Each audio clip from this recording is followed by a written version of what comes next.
The carousel is still there. That's the first thing I want to tell you. Not about the reactor, not about the sarcophagus, not about the exclusion zone checkpoints or the dosimeters they hand you at the gate, or the Geiger counter readings that spike near the red forest and settle into something almost ordinary as you move through the residential streets. The first thing I want to tell you is that in the center of Pripyat, in the fairground that was built for the city's residents and never opened because the city was evacuated 3 days before its scheduled May Day inauguration, there is a Ferris wheel. Yellow, still standing. And next to it, a bumper car track. And in the middle of the bumper car track, the cars themselves. Some of them still in their lanes, facing the directions they were pointing when the power went out in April 1986 and never came back on. 40 years. I want to say that plainly before anything else, because I think the temptation when you visit a place like this is to reach for the dramatic. The cracked concrete, the trees growing through floors, the gas masks that someone arranged in a pile in a school gymnasium for aesthetic effect. The way photographers have been staging this city for decades as a kind of visual shorthand for apocalypse. I'm going to try to resist that temptation, because I think Pripyat resists it if you give it the chance to speak for itself rather than through a lens. Pripyat was a planned city, built in the 1970s specifically to house the workers of the Chernobyl nuclear power plant and their families. It was, by the standards of Soviet urban planning at the time, a good city. Well-resourced, a supermarket, a cinema, a swimming pool, a hospital, a culture palace, 16 kindergartens, a river port on the Pripyat River that gave the city its name. It was a young city. The average age of its residents in 1986 was 26. It was a city of families with children, of people who had moved there for the stability of nuclear industry work, of people who thought they were building something permanent. What it actually looks like now is a city that was interrupted. Not destroyed, interrupted. The buildings are standing. Most of the structures are intact. The streets are still streets. What's changed is everything that was organic. The plaster, the wood, the fabric, the paper. And what's grown into the spaces those things left. Trees through windows. Moss on floors.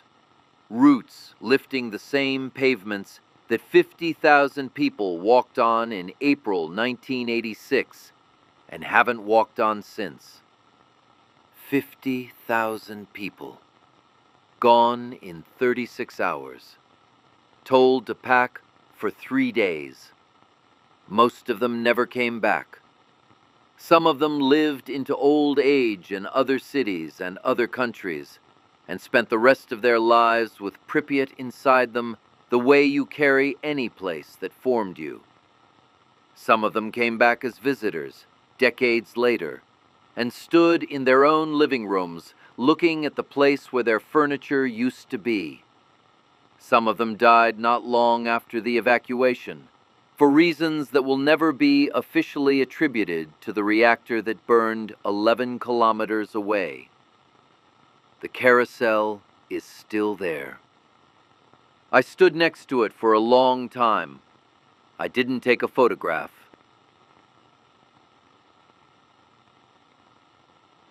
You're listening to Last Broadcast. This is the 5th and final episode of the Chernobyl arc, and I want to begin this one differently from the others, because the others were about evidence, about what happened, who knew, what they said and what they didn't say, and why the gap between those two things kept being filled with numbers that were more comfortable than they were accurate. This one is about what's left, what 40 years looks like when you go and stand in it. I came back to the zone 3 times before I felt I understood what I was looking at well enough to talk about it honestly. The first time I came as a journalist 20 years ago, and I came with a notebook and a list of things I wanted to document, and I documented them. And I wrote something that I no longer consider adequate. Not because the facts were wrong, they weren't, but because the framing was wrong. I came looking for a story about the Soviet Union, about communism, about the specific pathologies of a specific political system that made a disaster worse than it needed to be. And I found that story, and I told it, and it was true as far as it went. It didn't go far enough. The second time I came in silence, without a notebook, and I walked around Pripyat for a day, and I didn't write anything, and I didn't speak to anyone, and I drove home and sat with it for 6 months. I came back the second time because I'd spent the intervening years finding out about the cloud, about Forsmark and the Polish iodine tablets, and the Welsh sheep, and the wild boar in Germany, and the 4,000 that 12 governments could agree on. And I needed to see Pripyat again with that knowledge, to stand in the place where it started and understand it in the context of where it ended up. The third time is now, or was, recently enough that it still feels present rather than historical. And this time I came to try to answer one question that the first 4 episodes of this series kept circling without quite landing on.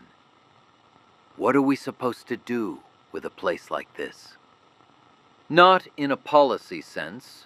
That question has answers, mostly involving exclusion zones and radiation monitoring and international nuclear safety frameworks that have been improved to varying degrees in the 40 years since April 1986. I mean the other question, the harder one. What do you do with the fact that it happened? What does the existence of this place, this city, this reactor, this 30-kilometer radius of contaminated land that was once home to people with furniture and photographs and favorite restaurants, what does it demand of the people who know about it? I've been trying to answer that question since I was in Vienna in 1986 and heard a man on a government frequency say, "Do not use the word accident." I think this broadcast is the closest I've come to an answer. I'm not certain the answer is satisfying. I'm going to tell it to you anyway.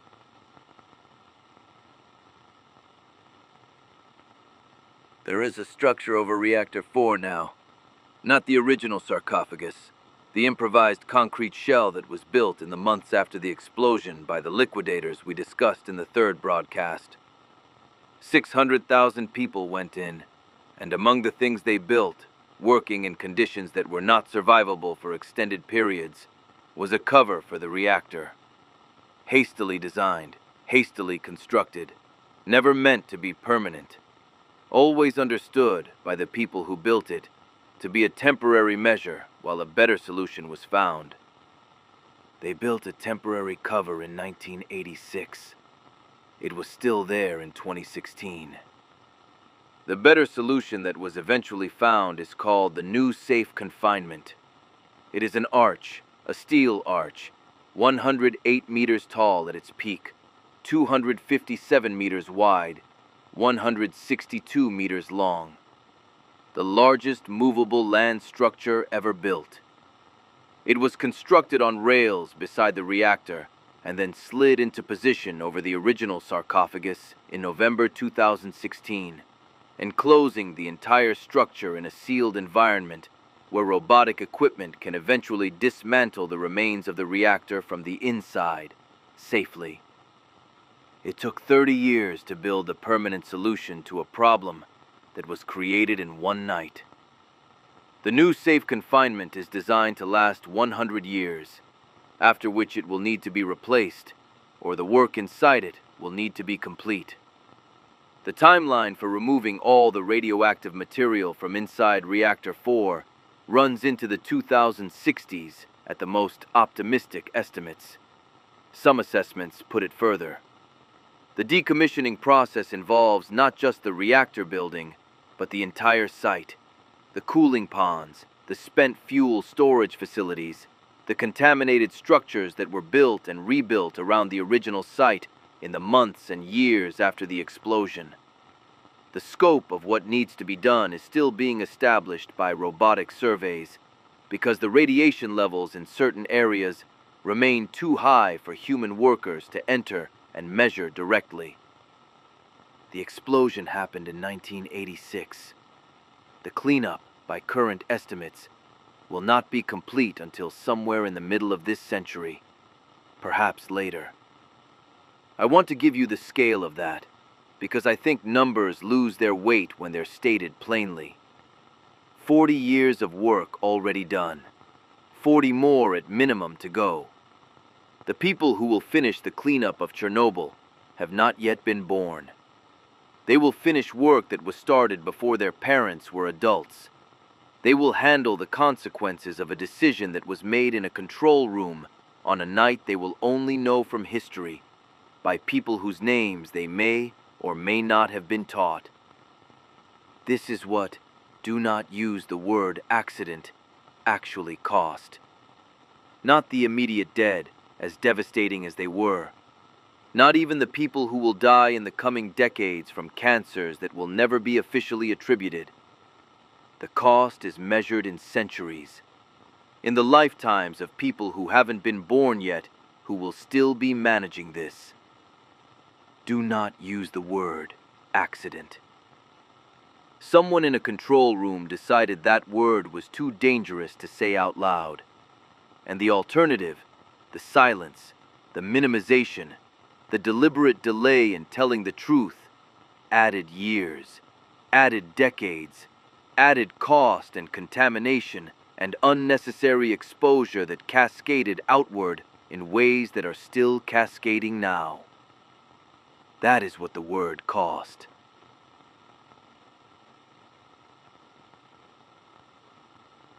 Something unexpected happened in the exclusion zone after the humans left. The animals came back. Not immediately. In the years directly following the evacuation, the forest near the reactor turned red and died. The so-called red forest. The trees killed by radiation absorbed directly from the first days of fallout. Wildlife in the most heavily contaminated areas showed the effects you'd expect. Birth defects, tumor rates, reduced life expectancy at the population level. The barn swallows that nest near the reactor have been studied for decades and show consistent evidence of genetic damage passed across generations. But the exclusion zone is 2,600 square kilometers. And most of it, by the standards of the wider contamination story we've been telling across 4 episodes, is not among the most severely affected land. And into that 2,600 square kilometers, over the 4 decades since the last human residents left, something moved. Wolves, bears, lynx, brown bears that hadn't been present in the region for decades before the accident, returning because the absence of human activity created space for them. European bison, reintroduced to the zone deliberately in the 1990s, now established in herds. Przewalski's horses, a species that was effectively extinct in the wild, released into the zone and now running in herds through what used to be collective farm fields that have been returning slowly to meadow and then to forest. More than 300 species of birds documented in the zone, including rare species that have declined severely in the wider European landscape. Aquatic life in the rivers and lakes that run through the zone, some of which are restricted for fishing, some of which are not.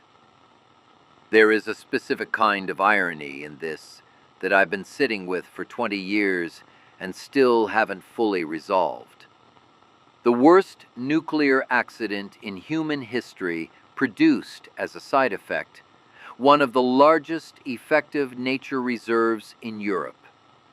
The thing that made the land too dangerous for humans made it, for almost everything else, safer than almost anywhere else on the continent in terms of the pressures that actually drive species decline. Habitat loss, agricultural intensification, hunting, urban development. No hunting, no agriculture, no roads being built or forests being cleared. No humans, not permanently. Studies on the wildlife in the exclusion zone have been producing complicated results for decades, and I want to be honest about the complication rather than smoothing it into a single narrative. Some researchers, particularly those who have studied bird populations near the reactor over long time periods, find significantly elevated rates of cataracts, tumors, and reproductive problems, and reduced population densities in the most contaminated areas compared to less contaminated parts of the zone. Others find that at the zone-wide level, mammal populations are thriving at densities well above what comparable European habitats support, and attribute this primarily to the absence of hunting and human disturbance. I'm not going to tell you which finding is correct, because I don't think the science has fully resolved it. What I will say is that both findings can be true simultaneously if you understand them as operating at different scales. At the local level, near the reactor, there is measurable damage. At the zone-wide level, the absence of humans has been, on balance, beneficial for biodiversity. Those two things coexist in the same piece of land. Like almost everything else about Chernobyl, the honest answer is more complicated than either the optimistic or the pessimistic version allows. Like almost everything else about Chernobyl.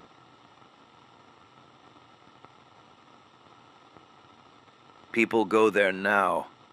I want to say that plainly, because I think it surprises people who haven't followed the story closely. The exclusion zone is accessible to visitors. Has been, with permits and oversight, since the early 1990s. Has been open to organized tours since the mid-2000s. In 2019, the year the HBO series aired and introduced the story to an entirely new generation of viewers in countries that had never been under the cloud's path, visitor numbers to the zone more than doubled. Over 100,000 people visited that year. Some estimates put it higher. I don't know exactly how to talk about this, and I want to be honest about that uncertainty, because I think the easy take, that it's disrespectful, that it's poverty tourism, that it's treating catastrophe as entertainment, is true in some cases and not in others. And the distinction between those cases is harder to draw than the easy take allows. I went there. I've been 3 times. I'm not sure my reasons were entirely separate from the phenomenon I'm about to describe. What I can say is that 2 distinct categories of visitor have emerged, and they are worth separating. The first category comes to understand. They come because Chernobyl sits at the intersection of nuclear history, Soviet history, environmental history, and the history of what institutions do when they are more afraid of the truth than the consequences of hiding it. They come with knowledge, and they leave with more. Some of them have personal connections, former residents returning, children of liquidators, researchers, journalists. These visitors are doing what visitors to historical sites have always done: bearing witness, ensuring that the physical place and the historical record stay connected in living memory, rather than becoming abstract. The second category comes for the aesthetic, for the photographs, for the gas masks arranged in the gymnasium, and the dolls on the classroom floors, and the Ferris wheel against the sky.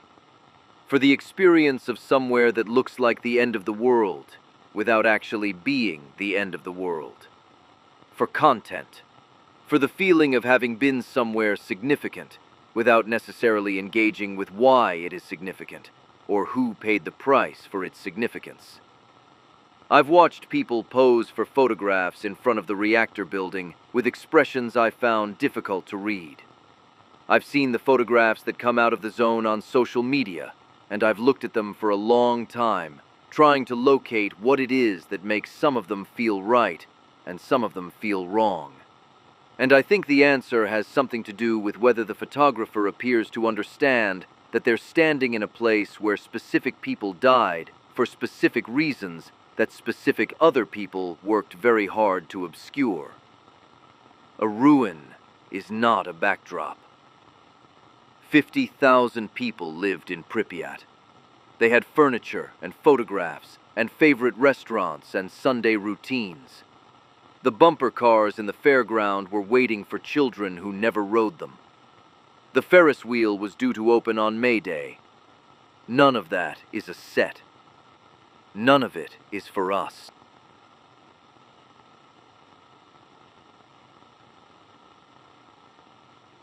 There are memorials in and around the exclusion zone. At the entrance to Chernobyl town, not Pripyat, which was the newer city closest to the reactor, but the older settlement of Chernobyl itself, which was evacuated later and has since been partially repopulated by workers managing the site. There is a row of signs, each one bearing the name of a village in the exclusion zone that was buried. Not evacuated and abandoned, buried. The contamination was severe enough that the buildings were demolished and the rubble interred in the ground. The villages were literally submerged, wiped from the physical landscape. What remained was the name on a sign and the land. The signs stand where the villages were, names on posts above empty land. I walked along that row on my third visit. I counted the signs. There are more of them than most people who know about Chernobyl realize.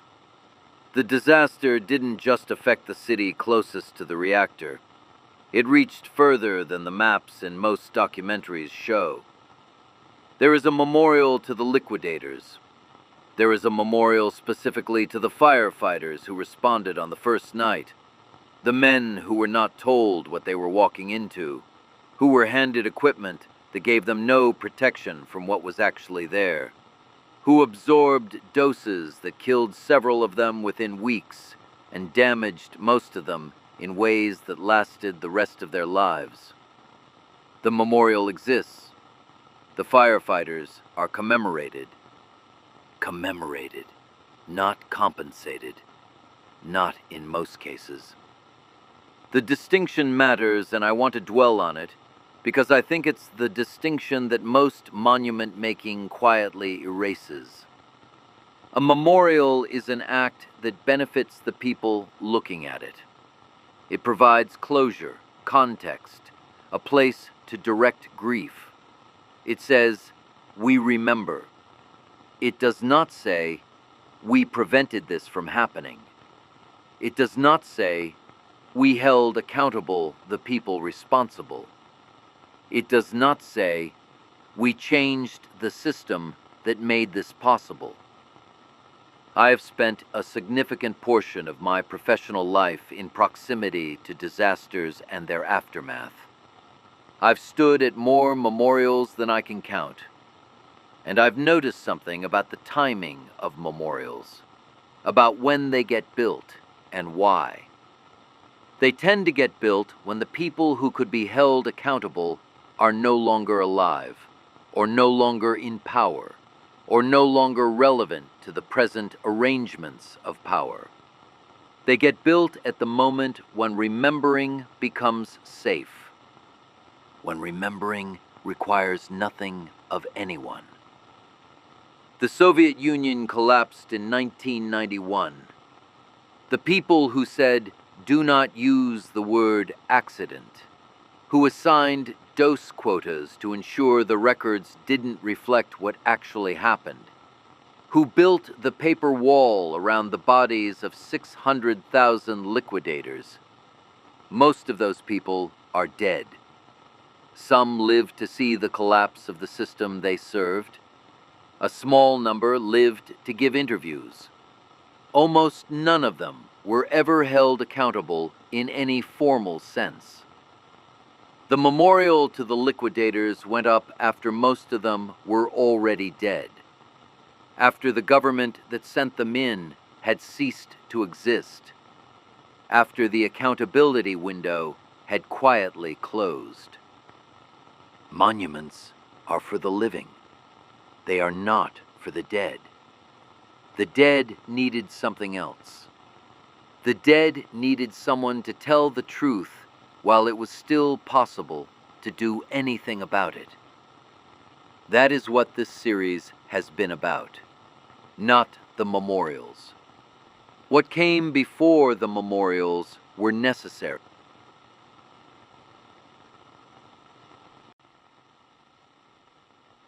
I want to come back to D before I close this series. The Welsh farmer I interviewed in 2009, whose family had been under sheep movement restrictions since June 1986, who told me the restrictions were expected to last a few weeks, who waited 26 years. I went back to him. Not for this broadcast. I'm working from an interview I did 3 years ago, when I was already beginning to think about how to tell this story in full. I asked him one question I hadn't asked in 2009, and I want to explain why I hadn't asked it before. In 2009, I was still primarily interested in the facts of what had happened to him, the timeline, the restrictions, the economic impact, the bureaucratic sequence that had turned a few weeks into 26 years. Those things mattered, and I wanted them on record.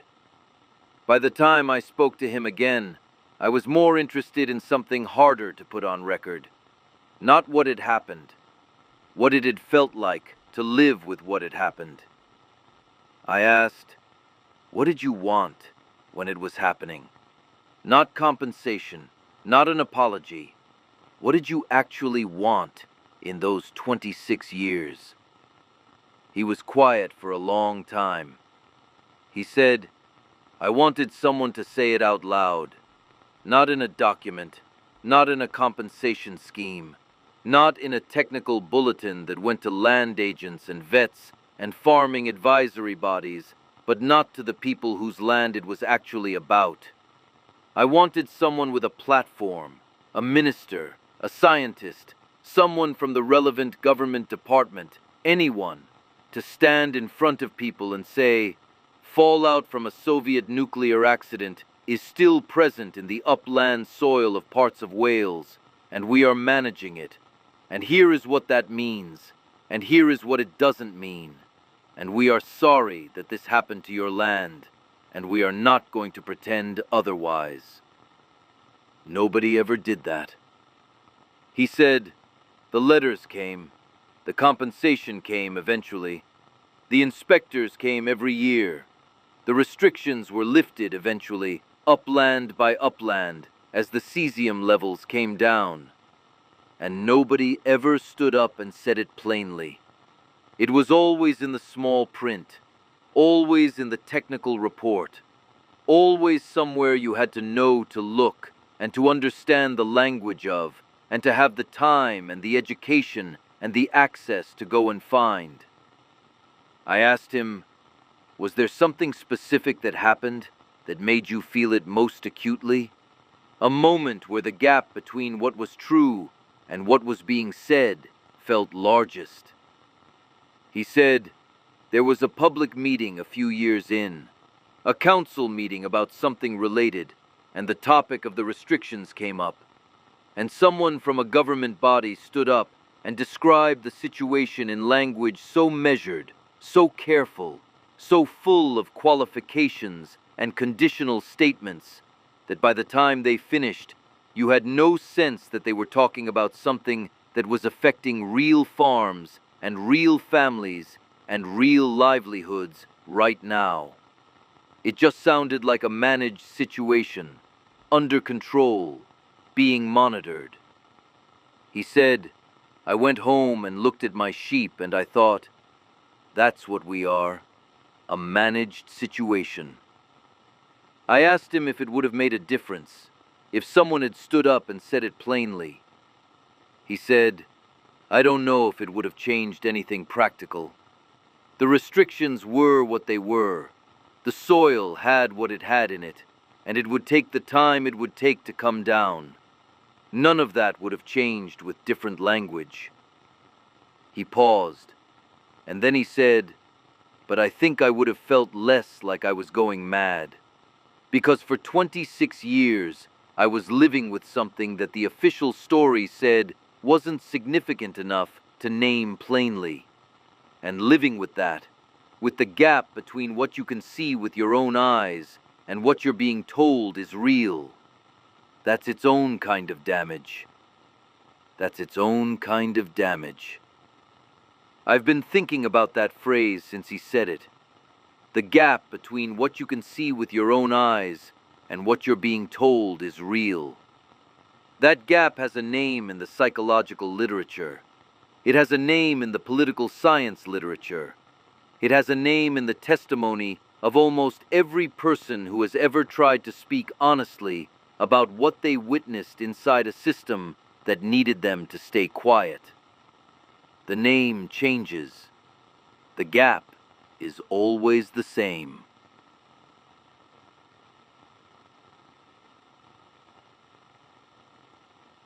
Chernobyl. 5 broadcasts. A reactor exploded at 1:23 in the morning on April 26, 1986 in Soviet Ukraine. Within 3 minutes, someone on an emergency radio channel said, "Do not use the word accident." Within hours, doctors were falsifying diagnoses. Within days, 50,000 people had been moved from their homes with 2 hours' notice and told to pack for 3 days. Within weeks, 600,000 people had been sent into a contaminated zone to manage what the state refused to name. Within months, the paper wall around their bodies was already being built. Dose records falsified, diagnoses redirected, registries scattered across republics that would cease to exist before the damage fully revealed itself. And then the cloud crossed a border. And what I've spent this 5th broadcast trying to say is that what happened next wasn't a rescue. It was a replication. Every government whose territory the cloud touched faced the same question that had been faced in a control room at 1:23 in the morning. What do we say? How much do we say? To whom? When? The answers varied. But the instinct to calibrate the truth against the consequences of the truth, that instinct was not uniquely Soviet. It never has been. 4,000. A number that 12 governments and 3 United Nations agencies could agree on. True for a narrow population, defined narrowly enough to be true. And the number that became, for most people who know anything about Chernobyl, the entire human cost. The number that made it possible to file this away as a historical event with a defined toll and a resolved conclusion. D's field is still in the soil. The German bores still occasionally test above limits. The new Safe Confinement is rated for 100 years. The cleanup runs into the 2060s. This is not a resolved event. I stood in Pripyat on my 3rd visit, and I stood next to the Carousel, and I tried to think about the children who were supposed to ride it on May Day 1986, and who never did. And I found that I couldn't. Not really. I could think about the fact of them. I could think about the names I'd read in documents, and the ages in the demographic records, and the testimony of parents who spoke to me over decades of trying to find the language for what they'd lost. But I couldn't make it real in the way that would be proportionate to what it was. I don't think anyone can. I think that's what makes it so easy to build a memorial and call it done. Silence has a face. I said that 4 broadcasts ago, quoting a woman who spent 2 days in a Pripyat clinic in April 1986, recording radiation sickness as chemical exposure because she was told to, and has thought about those patients every day since. I've found a few more faces across this series. The official who said, "Do not use the word accident."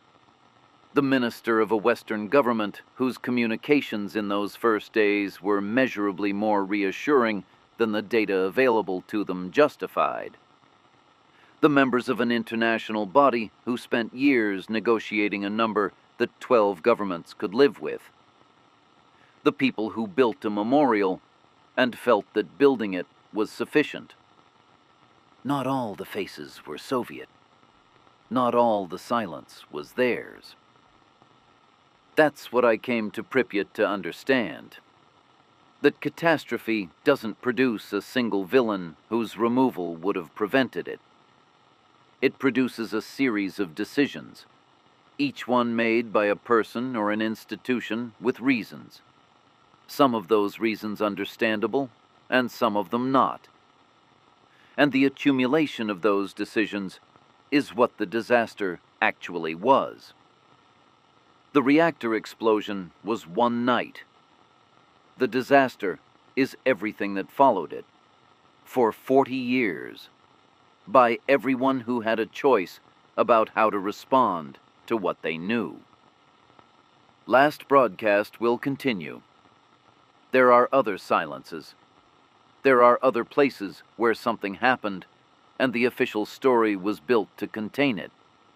And the gap between the official story and the thing that actually happened has never been properly closed. We'll get to them. But first, Pripyat, the Carousel, the bumper cars in their lanes, the Ferris wheels standing against a sky that is, on the day I'm thinking of, completely clear. Blue in a way that skies are sometimes blue in places where there are no people to dirty the air or light the night or fill the streets with the accumulated noise of 50,000 ordinary lives. It's very quiet there. It's been quiet for 40 years. Silence has a face. And sometimes it looks like a fairground that was never opened, and a city that was interrupted mid-sentence, and a Ferris wheel that has been turning very slowly in the wind for longer than most of the people visiting it have been alive. This is last broadcast. The signal returns in 7 days. The zone is still there. We should remember why.